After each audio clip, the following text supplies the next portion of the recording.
Welcome to Penalty Box Radio Live. I'm your host, Shaun Smith. I'm here with my co-host, Ann Kimmel, also of Penalty Box Radio. We have a half-hour show tonight, 2 segments and a ton to cover, so we'll get right to it, but we will very quickly, make nice with Ann. It's the best part of starting the show. Ann, how you doing? I am great. All right, and that sounds great. Last week we had 2 segments. The first looked at whether or not the Preds' improved performance was real and what real means. The second was what had to happen in order to make or break that improvement, that change of whether it could stay on the path or veer off the path. Today, we're going to start segment 1 by giving an update on that reality and how it stands. Now, here's the thing. Let's start with my own little spiel here, okay? Take it home. Or kick it off. Whatever. Let's get it. So we're doing it live. As we said last week, okay, the Preds' improvement did not necessarily merit you clearing your calendar for a Stanley Cup final playoff series at Bridgestone Arena, but it also meant that they are not the 32nd best team in the NHL and instead were a playoff bubble team.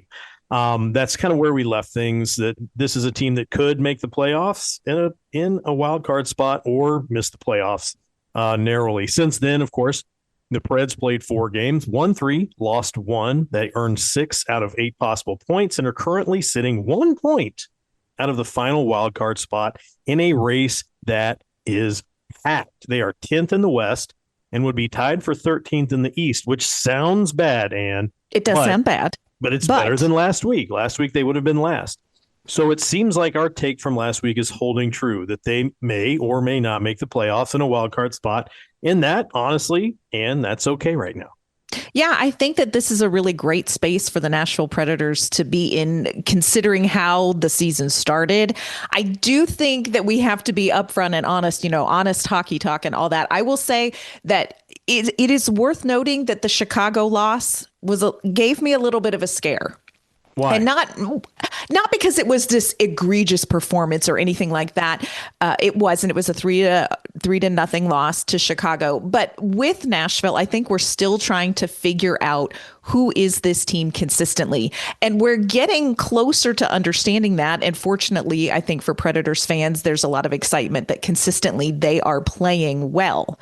But you had that game in Chicago and it made you take a moment and say, what is real and what is lasting? And so the Chicago game was a little bit of a hiccup for me in really believing, wait, this is a team that is wild card bound, can make some noise in the playoffs. That Chicago game had me thinking, oh, no, go back.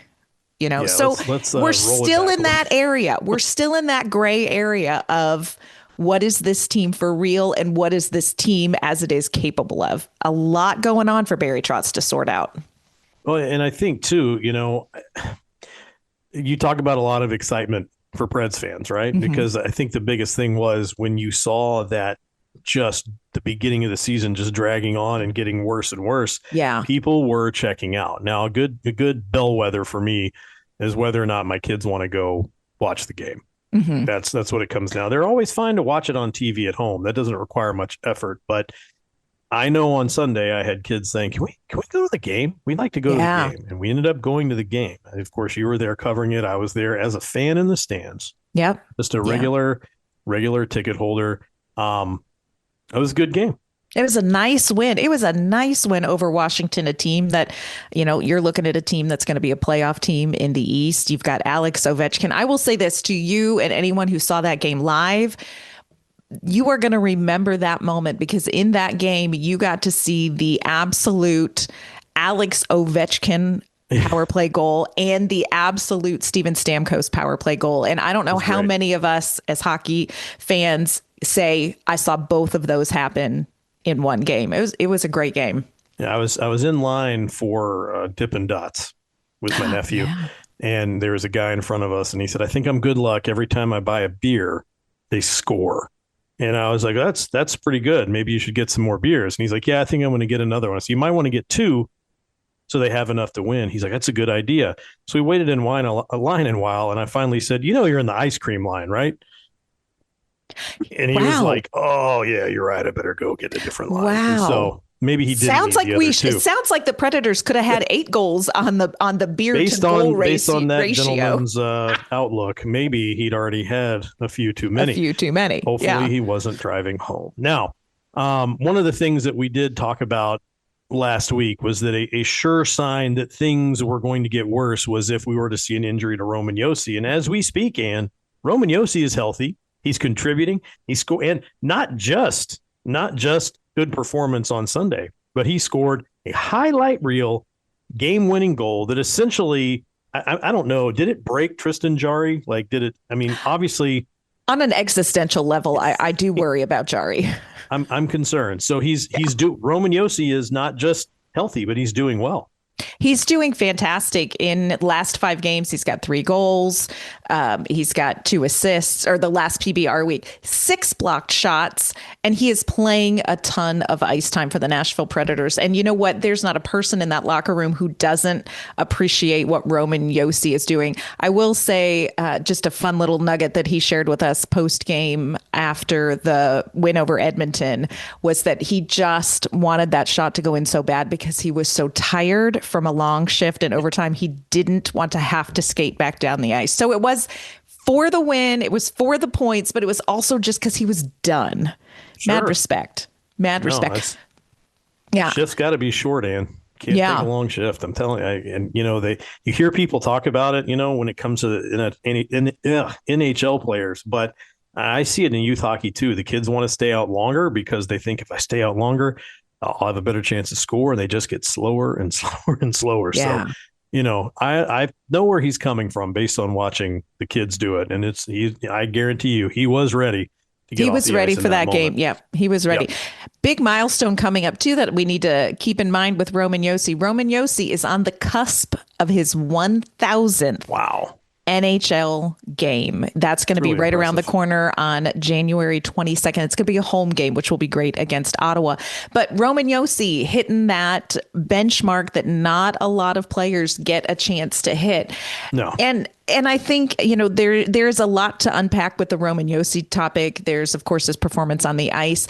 It is of no coincidence that the Predators have kind of started clawing their way back in when Roman Josi got back. So I think that's a really important thing to note when it comes to the captain.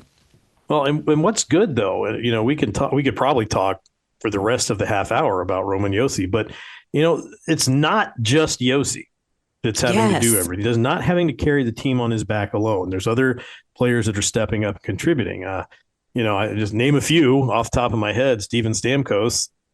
Wow. Huge. Great. Huge. The Juice himself, UC Saros, doing great. Forsberg is there. O'Reilly, big time. Big time. And I think it's important that each of these players have had some questions about where are they in their career as far as production. Roman Josi, is he healthy? Where's his ceiling going to be? I think we're seeing that his ceiling is still going to be a big part of any success the Predators have.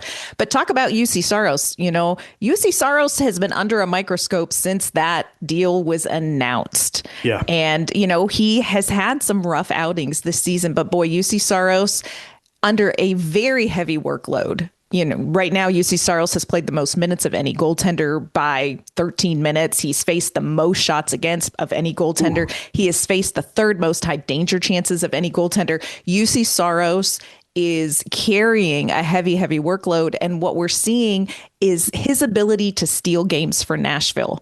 And if UC Saros can keep these games close, keep this team in it, we're now seeing the Stamkoses, the Ryan O'Reillys, the Yosis being able to do some of the stuff offensively that is giving Nashville the success that we're finding. So, I know there's still a whole conversation about UC Saros and the contract and the future in net for the Nashville Predators. But right now, UC Saros is key to Nashville kind of giving Barry Trotz some extra work to do when he talks about the plan and the time frame. This team is coming together. These big star players are doing what needs to be done to get this team, to give Barry Trotz a little extra work. So you're saying, Ann, that based on the way things are trending, it seems like things are lining up to where, say the Preds make it to the playoffs this season. They just squeak in, that maybe they can build toward a stronger run next season. I do. I think, we need to be real careful, people, and I'm not trying to trap you into a hot take. I don't feel. I feel Okay. cool as a cucumber. Yeah. Okay, good. I think a lot of people believe like, hey, if you get in the playoffs, anything can happen. Well, I think that's typically the exception, not the rule. And I also think if you look at this specific season, when you've got teams like Dallas and Colorado in the West, you've got Minnesota in the West, something significant is going to have to happen to other teams for you to sneak into the playoffs, and then anything can happen. So I think realistic expectations. And let's be very clear. Like, if you have a very narrow focus and you are paying attention to the Nashville Predators only, and you're thinking like, no, that's bull. Anything can happen when you make it in the playoffs.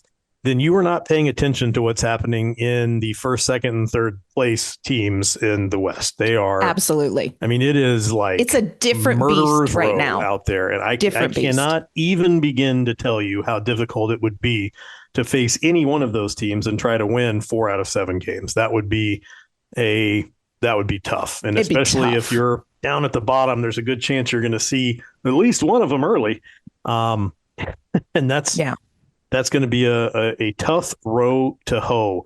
When we come back, we'll talk about what we're seeing from Nashville's role players. But first, I want to tell you about Tennessee Valley Paving. Tennessee Valley Paving is a third-generation, family-owned and operated company serving Middle Tennessee since 1957.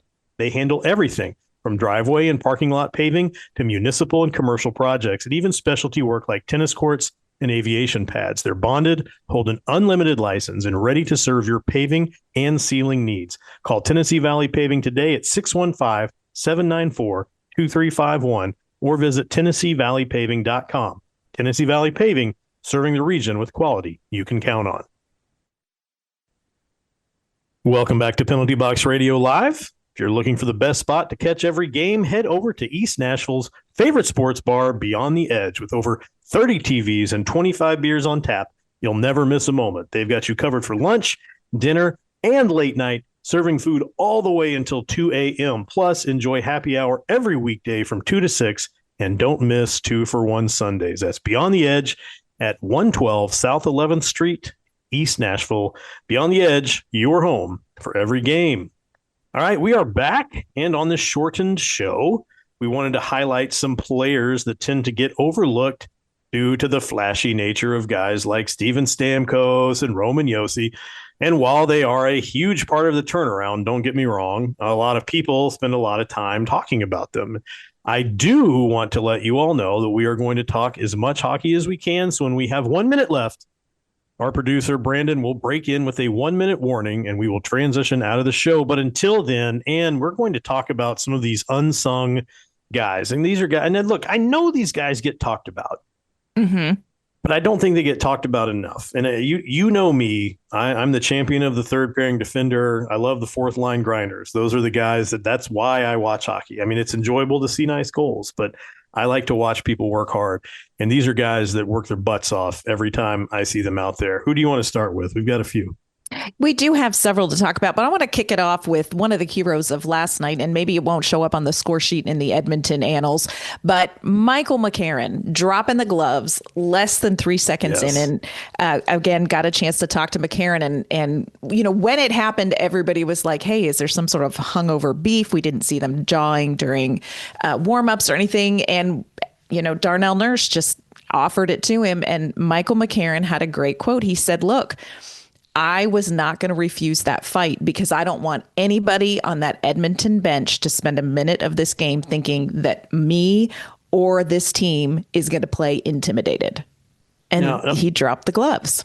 Let me ask you a quick question, because I'm just curious. With the recent fight involving Mark Stone and the extreme jersey rippage, right? Do you think that's what they were going for there? Because it looked like they had that fight seemed more like they were trying to rip each other's jerseys off. Yeah, it was not. This was not like ground and pound. You know. Do you think that's like the new thing? It's like I'm not going to punch you, but I'm going to make you look a mess when we're done. Yeah, I'm not a fan of that. Like, if you pull the jersey over the guy's head, I'm like minus 10 points. No, Like, I just as don't somebody know. who studied MMA, like, if you're going to do it, do it. Get Okay. in there. But, Okay. and when it comes to Michael McCarron, this is the thing that people tend to think of. If you say Michael McCarron to a Nashville Predators fan, they're going to say, oh, he's the enforcer. But we got to be really careful not to pigeonhole what Michael McCarron does on the Nashville Predators team. Yes, he does do the fighting, but there is so much more to Michael McCarron. And this is something that his teammates are very, very quick to talk about. Last night, we had a chance to talk again with Roman Josi about Michael McCarron, the fight, and what he contributes. This is what Roman Josi had to say about Michael McCarron. It was great. It gets you fired up right away, and I have so much respect for him for what he does.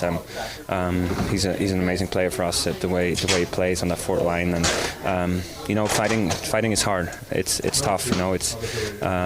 It's not easy, and whenever he has to step up, he does it. He steps up for the team, and like I said, I have so much respect for him, and we're really glad to have him on our team. Shout out from the teammates for Michael McCarron because they know he always has their back. But don't miss where Roman Josi says we want to have him out on the ice. Michael McCarron is that fourth line grinder that you love, but he's the guy winning the faceoffs. He's the guy winning the 50-50 puck battles. This is somebody that's really helping Reed Schaefer find his stride in the NHL, and that has been a really good fit. He is a key part of Nashville's penalty kill. We saw that last night. And so Michael McCarron, while we tend to think of him as, hey, he's the enforcer on the team, there is so much more to what McCarron brings, not just to the ice, but to the locker room. And I think it's important for people to know that because Michael McCarron is on an expiring contract. And this is one of those players' names that I think people are wondering what is going to happen with him. Is it worth keeping him? What could Nashville get for him? What does he bring to the table? This is a player I think is probably consistently underestimated when it comes to importance to the Nashville Predators' success. You think more so than any other player? I do. Okay. I would really agree. do. Yeah. I would agree. I look at what he brings, and you've seen guys in the past. If you look back through the last 10 years or so of players that they've had that have played in a similar role. And I think this is the one you hear more, a bigger variety of things, positive things said about him than you did about others. It was a lot of one-dimensionality when it came to some of those other players, and I'm not going to name their names. You know who I'm talking about. I'm not taking anything away from them. I was just getting ready to name the names. It's a good thing that you told me that. It's not that kind of party. We don't have that much time. But ask us on the X formerly known as Twitter, who we're talking about. If you're unsure, drop names there. We'll drop names there. If you ask, and just come to at Penalty Box Radio on X formerly known as Twitter and say, who are you talking about? And then we know you listen to the show, and we'll have a really good conversation there. But what I'm saying is I don't hear the one-dimensionality in their praise. I hear them talking about a lot of things that he does, and that's somebody who, if he were not there, I think it would be a noticeable absence, not just out of the locker room, but what you're going to see on the ice every night. Yeah, and I also think you've just got to face the hockey facts on paper. Michael McCarron is a center.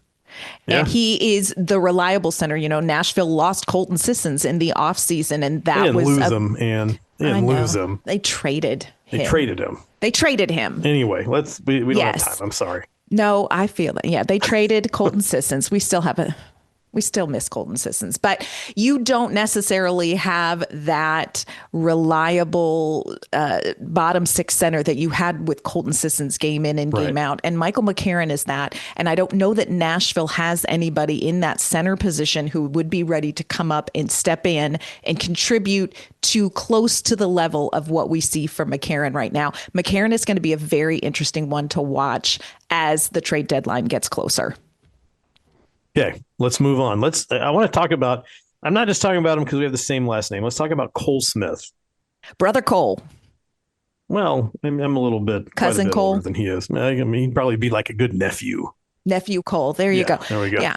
Cole Smith, big game against the Capitals, had a goal in that game against the Capitals. Also, really fun to watch against Edmonton. He had a couple of odd man rush chances. Cole Smith is probably one of the fastest skaters right now on the Nashville's roster, and he is an identity guy. You know, you go back and you read anything about Cole Smith's hockey career, but also just his sports career. This is a multi-sport athlete from high school on, very, very talented track and field. He played football. He played hockey. And the word that his coaches and teammates would say consistently from back then till now, hardworking.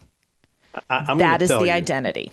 When I see the way he forechecks, and I have a child that plays hockey, and I will regularly and consistently point to Cole Smith's forecheck and say, that is how you should play every time you're on the ice. Absolutely. You're going to have some icings called off. You're going to make a team question why they gave up on that icing call so quickly, and now they have to defend and make a bad decision. You're going to see just players get uncomfortable when you force them into what wasn't a 50-50 puck battle into a 50-50 puck battle. That's what I want to see out of my own child when I watch him skate. But that's who I can point to on this team and say, play that way. 100%. And nothing came easy for Cole Smith. Cole Smith is undrafted. Cole Smith had to work his way into earning a contract from Nashville. Then he had to work his way into proving that he was somebody who could be consistently in the lineup and relied on. Also, Cole Smith is on an expiring contract. This is another player where I think most people are like, hey, what can you get for Cole Smith at the beginning of the year? Well, now all of a sudden you have to look at a Michael McCarron, you have to look at a Cole Smith and say, what are we giving up? What is this team willing to give up when it comes to this particular player? Well, and it's hard to replace somebody at that price. So absolutely. Let's move on. I know we're running short on time. I want to talk about another player that I think really gets overlooked, and that's Nick Blankenburg. Oh, gosh, yeah. And look, if you had told anybody at the beginning of the season how critical Nick Blankenburg would be in certain situations, people might have laughed because he has done the thing that every employee should do, and that is make yourself indispensable. Correct. And he has done that. Doesn't look like much on paper, but there is not an area of Nashville's game that Nick Blankenburg is not putting an imprint on. Of course, defensively, we're talking about, him playing out there against some of the best players. Can we just take a moment and shout out his overtime defense at 3-on-3 on Connor McDavid? If you watch that overtime. He made McDavid look 1 minute remaining. Yeah. So I think you've got to, shout out to Blankenburg for defense. He's a penalty killer who plays both forward and defensive roles on the PK. He's also a guy on the power play that you can trust to bring that puck right up the ice. Nick Blankenburg, jack of all trades, affordable, indispensable. I think Nashville is going to really wrestle with what to do with him. I don't think they can replace him. And I agree. And I'll tell you, we could make similar cases for Michael Bunting and Eric Haula. Biggest takeaway, I think, is that everyone's contributing in one way or another. It's not necessarily all in scoring, but they're showing up on the ice. And unfortunately, that's all the time we have for Penalty Box Radio tonight. We'll be back next week with another half-hour show before Vanderbilt basketball. Actually, next week will be full hour. Take that back. I'd like to thank Ann for joining me tonight, Brandon for producing, and the listeners for tuning in. Penalty Box Radio is brought to you by Tennessee Valley Paving, Beyond the Edge East Nashville, Boston Commons, Green Ventures Landscaping, and Timber and Blade. We'll see you again next week.